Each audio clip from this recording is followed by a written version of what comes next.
இப்போ 10வது தமிழ்ல 4வது இயல்ல இருக்கிற இலக்கண குறிப்பு பார்க்கலாம். பாருங்க. ஊழ் ஊழ். ஊழ் ஊழ்னா அது வந்து அடுக்கு தொடர். அது எப்படி அடுக்கு தொடர்? நம்ம ஏற்கனவே பார்த்தோம்ல 2, 3, 4 முறை அடிக்க வந்தாலே அது அடுக்கு தொடர். ஆனா இங்க பாருங்களேன், ஊழ் ஊழ்ன்றது 2 முறை மட்டும் தான் வருது. நம்ம சொல்லியிருப்போம் 2, 3, 4 இதுல எத்தன முறை வந்தாலும் அது அடுக்கு தொடர் தான். 2 முறை மட்டும் வந்து பொருள் தரலனா தான் அது இரட்டை கிளவி. இதுல வந்து ஊழ்ன்ற ஒரு வார்த்தைக்கான பொருள் நமக்கு இருக்கு. பாருங்க இதுலயே பாருங்க சொல்லும் பொருள்ல பாருங்க ஊழ்னா முறை அப்படின்னு அர்த்தம். அப்படின்னா ஊழ்னா முறை. அது தனியா பிரிச்சா அதுக்கான அர்த்தம் இருக்கு. அதுதான் அடுக்கு தொடர். இந்த 2, 3, 4 முறை அடிக்க வரும். பிரிச்சா பொருள் தந்துச்சுன்னா அது அடுக்கு தொடர். இது 2 முறை அடிக்க வந்திருக்கு. பிரிச்சா பொருள் தருது. அதனால இது அடுக்கு தொடர். நெக்ஸ்ட் 2வதா வளர்வானம். இதுல ஒரு சின்ன வார்த்தை தான். இப்ப அப்படின்றது ஒரு பெயரச்ச விகுதின்னு சொல்லுவாங்க. உம்முன்றது பெயரச்ச விகுதி. அதுவும் காலத்த காட்டுற இடைநிலையும் 2 அதாவது பெயரச்ச விகுதின்றது உம்மு. அதுவும் காலத்த காட்டுற இடைநிலை. இது 2மே மறைஞ்சு வந்தா அது வினைத்தொகை. இங்க வளர்வானம்னு இருக்குல்ல, இத வளரும் வானம், வளர்கின்ற வானம், வளர்ந்த வானம் இந்த மாதிரி 3 விதமா பிரிக்கலாம். இது 3 வளர்ந்த வானம்னா முடிஞ்சத சொல்றது. வளர்கின்ற வானம்னா இப்ப நடக்கிறத சொல்றது. வளரும் வானம்னா நடக்க போறத சொல்றது. இந்த மாரி 3 காலத்தையும் காட்டுது. அதே மாரி வளரும் வானம் அதுல வந்திருக்கா, அது வந்து இந்த மாரி உம்முன்றது ஒரு பெயரெச்ச விகுதியும் 3 காலத்தையும் காட்டுனா அது வினைத்தொகை. அது எக்ஸாம்பிள் அந்த வார்த்தையை நீங்க சொல்லி பார்த்தாலே உங்களுக்கு புரியும். நெக்ஸ்ட் செந்தி. செந்தின்றது எப்படி பிரிக்கலாம்? செம்மை கூட்டல் தீ அப்படின்னு பிரிக்கலாம். இந்த செந்தின்றத செம்மை கூட்டல் தீன்னு பிரிக்கலாம். அதுல மை என்ற பண்பு விகுதி வந்தனால அது பண்பு தொகை. நெக்ஸ்ட் வாரா. வாரான்னா வாராத. அந்த தா வாரான்னா வாராத அப்படின்றதுன்னு அர்த்தம். இந்த தான்ற கடைசி எழுத்து வரலல்ல, அதுதான் ஈருன்னா கடைசி எழுத்து, கெட்டன்னா வரல, மறைஞ்சு போயிடுச்சு. அப்படி வந்த அது ஒரு எதிர்மறையா இருக்கும். நடக்காத ஒண்ணா இருக்கும். வாராதன்னா அது நடக்கல, வராத அப்படின்னு சொல்ற மாதிரி. அதுதான். அதே மாதிரி பெயரெச்சம்னா நமக்கு தெரியும். ஆல முடிஞ்சுன்னா அது பெயரெச்சம் சொன்னோம். வாராத இந்த தான்றதை பிரிச்சா இத்து கூட்டல் ஆவா ஆ வந்திருக்கா, அது ஒரு பெயரெச்சம். வராதன்னா நடக்காத ஒண்ணு சொல்றாங்க, அதனால அது எதிர்மறை பெயரெச்சம். வராதன்றதுல தான்றது மறைஞ்சு வந்துச்சுன்னா அது தான்றதுதான் ஈற்று எழுத்து. ஈற்று எழுத்துன்னா கடைசி எழுத்து ஈறு, கெட்டன்னா மறைஞ்சிருத்து. இந்த மாரி கடைசி எழுத்து மறைஞ்சி அது எதிர்மறையா வந்து அது ஒரு பெயரெச்சமா இருந்துச்சுன்னா அது ஈறுகெட்ட எதிர்மறை பெயரெச்சம். அது எக்ஸாம்பிள் தான் வாராத. தான்ற கடைசி எழுத்து வரல, மறைஞ்சு போயிடுச்சு. அதே மாரி வாராதன்றது ஒரு எதிர்மறையா வருது. வாராத கடைசியா ஆள முடியுது, அது ஒரு பெயரெச்சம். அதுதான் ஈறுகெட்ட எதிர்மறை பெயரெச்சம். இதுல இலக்கணம் பொது இதைதான் இப்போ பார்க்க போறோம். இப்போ ஃபர்ஸ்ட் இருதிணை. 2 திணைன்னா என்ன? ஒன்று உயர்திணை, ஒன்று அக்ரிணை. உயர்திணைன்னா மனுஷங்க 6 அறிவுள்ள மனுஷன் எல்லாமே உயர்திணை. இதே அக்ரிணைனா மனுஷனை தவிர மீதி இருக்கிற எல்லாமே அக்ரிணை.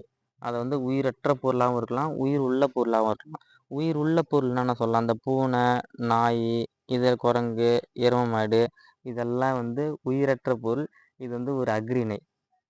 நெக்ஸ்ட் உயர்திணை, அக்ரிணை 2. உயர்திணைனா மக்களை குறிக்கிறது. அக்ரிணைனா விலங்குகளை சொல்றது. இல்ல மரம், செடி எந்த ஒரு பொருளா இருந்தாலும் மனுஷங்களை தவிர மீதி எல்லாமே அக்ரிணை தான். நெக்ஸ்ட் ஐம்பால். ஐம்பால்னா ஒண்ணும் இல்ல. இப்ப திணைன்னு சொன்னோம்ல, உயர்திணை அக்ரிணைன்னு சொன்னோம்ல, இதோட உட்பிரிவு தான் பால்னு சொல்லலாம். அதான் சொல்லிடுறாங்க பாரு. பால் என்பது திணையின் உட்பிரிவு.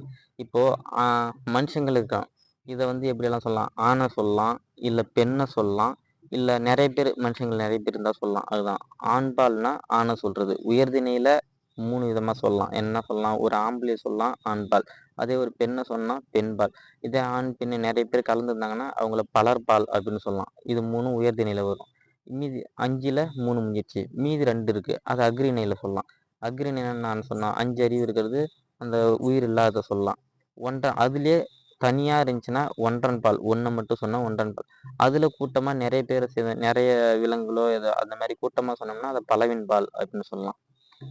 அதுதான் இங்க எக்ஸாம்பிளா கொடுத்துருக்காங்க. வீரன், அண்ணன், மருதன் இது எல்லாமே ஆண்களை குறிக்குது. அதே மாதிரி ஒருத்தவங்களை மட்டும் குறிக்குது. வீரன், அண்ணன், மருதன் ஒருத்தவங்களை மட்டும் குறிக்குது. அதே மாதிரி ஆண்களை குறிக்குதான் அது ஆண்பால். மகள், அரசி, தலைவி இதெல்லாமே ஒருமையை குறிக்குது. அதே மாதிரி பெண்களை குறிக்கிறதுனால இது பெண்பால். பாருங்க, மக்கள் பொதுவாக மக்கள் ஆண் பெண்ணோ கூட்டமாக குறிக்குது. பெண்கள் நிறைய பெண்களை கூட்டமாக குறிக்குது. ஆடவர்னா நிறைய ஆண்களை மொத்தமாக குறிக்குது. இதெல்லாம் பலர்பால். இதே போல அக்ரிநிலை எப்படி வரும்? அக்ரிநிலை ஒன்று மட்டும் குறிச்சா ஒன்றன் பால்னு சொன்னோன்னா, யானை ஒன்று மட்டும் சொல்லுது. புறா, மலை இதெல்லாம் ஒன்று மட்டும் குறிக்குது. அது ஒன்றன் பால். இதே அக்ரிநிலை பலவரை குறிச்சா அது பலவின் பால். பசுக்கள் நிறைய பசுமாடுகளை சொல்லுது. மலைகள்னா நிறைய மலைகளை சொல்றாங்க. இது வந்து பலவின் பால். நெக்ஸ்ட்டு இப்போ பார்த்தோம் உயர்திணை அக்ரிணை. திணையை பார்த்தோம், உயர்திணை அக்ரிணை. பாலை பார்த்தோம், ஆண்பால் பெண்பால் பலர்பால்.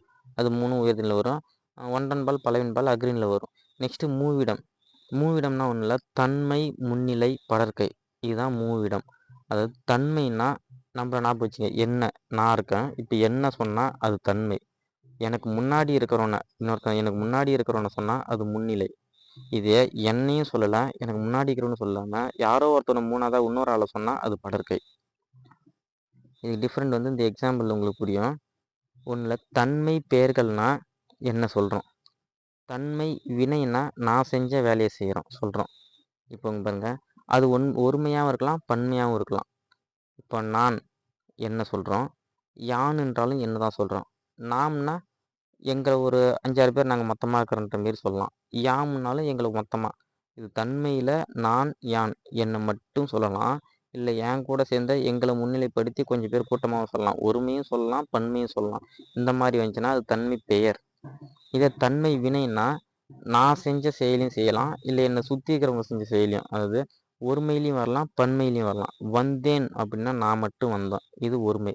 வந்தோம்னா நாங்கள் எல்லாரும் வந்துட்டோன்ற மாரி, இது பன்மை. இது ஒருமையாகவும் இருக்கலாம், பன்மையாகவும் இருக்கலாம். என்ன சொன்னால் அது தன்மை. இதே முன்னாடி இருக்கணும் பாருங்க, நீ, நீர், நீவீர், நீங்கள். நீர், நீ இதெல்லாம் ஒருமை. நீவீர், நீங்கள்ன்றதெல்லாம் பன்மை. எனக்கு முன்னாடி இருக்கிறவங்கள சொல்கிறோம் நீ அப்படின்னு அவனை கை காட்டி நான் சொல்கிறோம் நீர்னா. இது முன்னிலை. இதுவே அவங்க செஞ்ச செயல் நடந்தாய், யார் அப்போ என் முன்னாடி இருக்கிறவனா நடந்தாய் அப்படின்னா முன்னாடி இருக்கிறவன் நடந்தான்ற மாரி சொல்கிறோம். வந்தீர்னா நீங்கள் வந்தீங்க, சென்றீர்கள்னா நீங்கள் செஞ்சீங்க. அந்த மாதிரி எனக்கு முன்னாடி இருக்கிறவங்கள சொல்கிறது. படற்கை பெயர்னா என்னையும் சொல்ல, எனக்கு முன்னாடி இருக்கிறவனையும் சொல்ல, மூணாவதாக யாரோ ஒருத்தவங்கள அவன், அவள், அவர், அது, அவை இதெல்லாம் மூணாவதாக இன்னொரு ஆளை தானே சொல்லுது. இதுதான் படற்கை. இதுவே வந்து வினையிலே சொன்னால் வந்தான், யாரோ ஒருத்தன் வந்தான். சென்றாள், யாரோ சென்றாள். இந்தமாரி மூணாவது ஆள் வந்தாள், சென்றாள், படித்தனர், பேசினார்கள், பறந்தன, பறந்தது. இதெல்லாமே படற்கை வினைகள். அதாவது மூணாவது ஆள் செஞ்ச வினைகள்.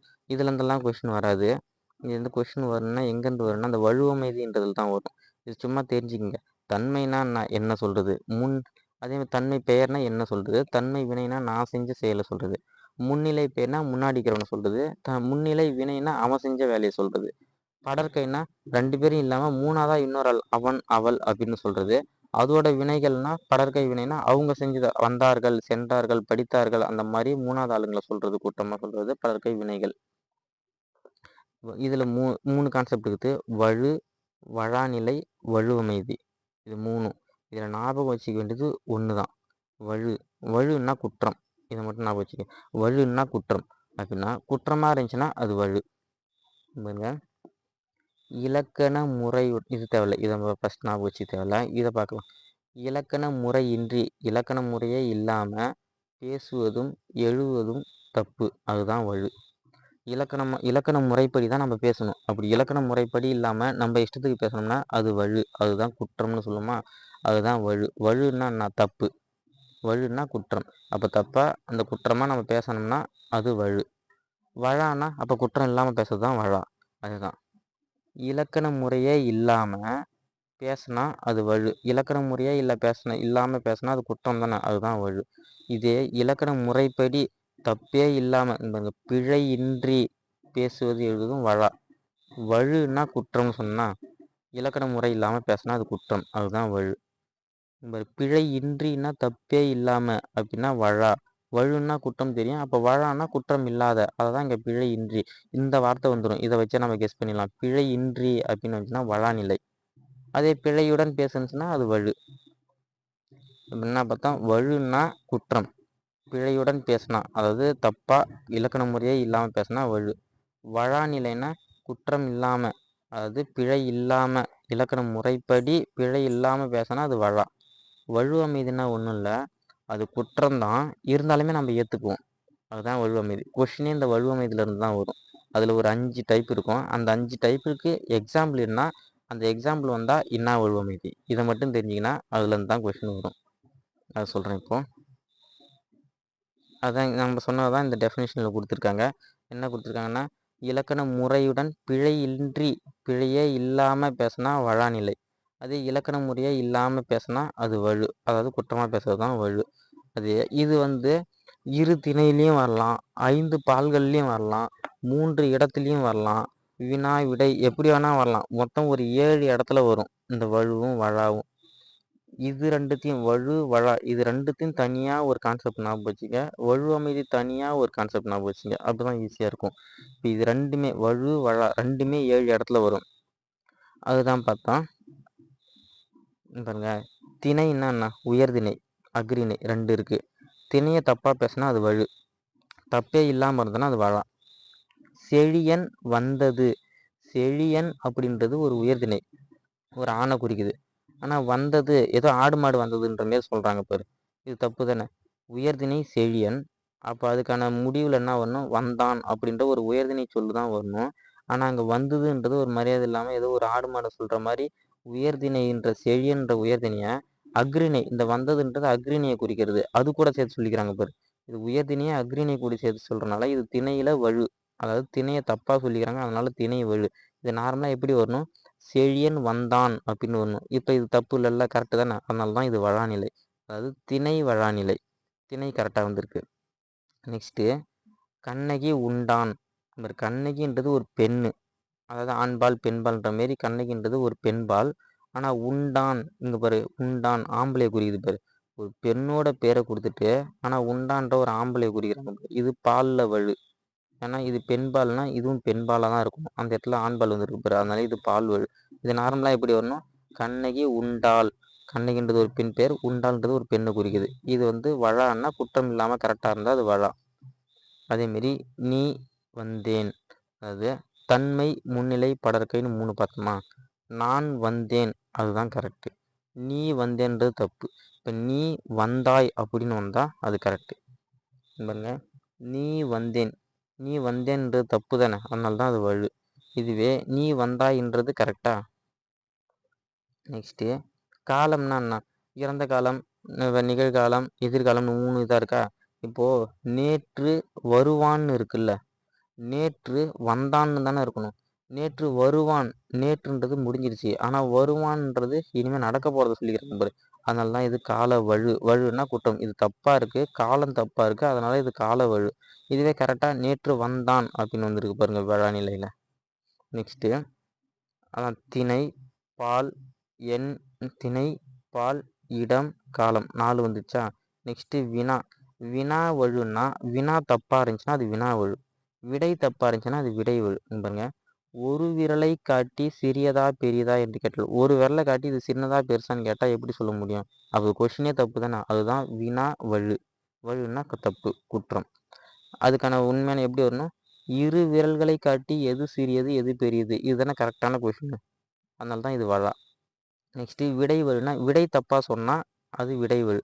இப்போது கண்ணன் எங்கே இருக்கிறார்னு ஒருத்தவங்க கொஷின் கேட்குறாங்க, அதுக்கு சம்மந்தமே இல்லாமல் கண்ணாடி பைக்குள் இருக்கிறதுன்னு ஒருத்தன் பதில் சொன்னான்னா கொஷினுக்கும் பதிலுக்கும் எங்கன்னா செட் ஆகுதா, அதுதான் விடை தப்பாக சொன்னால் அது விடை வழு.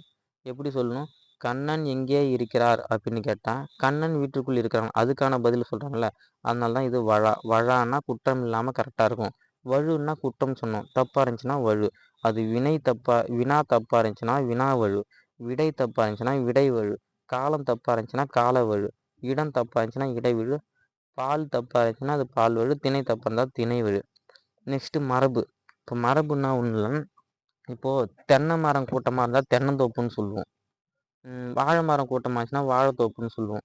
இது தேயிலை காஃபி அதுங்கெல்லாம் கூட்டமாக இருக்கிற செடிங்களை காஃபி தோட்டம் தேயிலை தோட்டம் அப்படின்னு சொல்லுவோம். அந்த தோட்டம் தோப்பு இந்த வார்த்தைங்க தான் மரபுன்னு சொல்லுவோம். அந்த காலத்தில் நம்ம முன்னோர்கள் எப்படியெல்லாம் ஃபாலோ பண்ணாங்களோ அதை அப்படியே ஃபாலோ பண்ணுறது தான் மரபு. இப்போ தென்னை மரங்கள் இந்த இடத்த நம்ம தென்னந்தோப்புன்னு தான் சொல்லணும், ஆனால் அங்கே தோட்டம்னு வந்துருக்குல்ல, இதுதான் மரபு வழு. இதே நேரத்தில் தோப்புன்னு கரெக்டாக வந்துருக்கு பாருங்கள், தோப்புன்னு வரணும், தோட்டம் மாறி வர்றது தான் மரபு வழு. நெக்ஸ்ட்டு வழுவமைதி.